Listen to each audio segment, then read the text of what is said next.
2 জানুয়ারি একটি বিশেষ দিন, যা ইতিহাসের পাতায় গুরুত্বপূর্ণ ঘটনাবলী, বিখ্যাত ব্যক্তিদের জন্ম ও মৃত্যু এবং স্মরণীয় অর্জনগুলির জন্য পরিচিত। আজকের এই প্রতিবেদনে আমরা ভারত এবং বিশ্বের বিভিন্ন উল্লেখযোগ্য ঘটনার দিকে নজর দেব।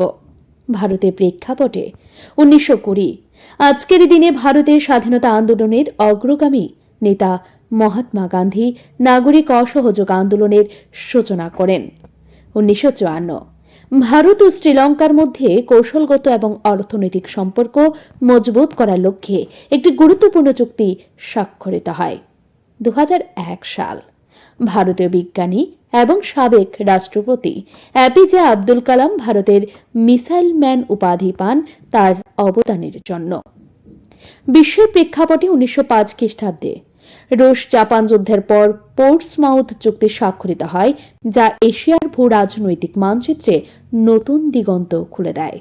1942 সাল দ্বিতীয় বিশ্বযুদ্ধ চলাকালীন জাপান বার্মা দখল করে।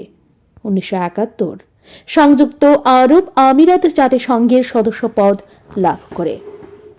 আজকের এই দিনে বিখ্যাত ব্যক্তিত্বদের জন্ম ও মৃত্যুগুলি হল: জন্ম হয়েছে 2 জানুয়ারি 1897 ভেনেজুয়েলার প্রাক্তন রাষ্ট্রপতি রোমুলো বেটানকোর্ট। মৃত্যু 2 জানুয়ারি 1995 বিখ্যাত ক্যানাডিয়ান পদার্থবিদ আর্নেস্ট রাদারফোর্ড। আজ অনেক দেশে এই দিনটিকে বৈজ্ঞানিক উদ্ভাবন দিবস হিসেবে পালন করা হয়।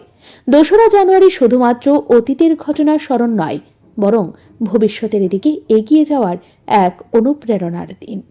ইতিহাসের এই গুরুত্বপূর্ণ দিনটি আমাদের শিক্ষা ও সচেতনতার পথ দেখিয়ে চলেছে।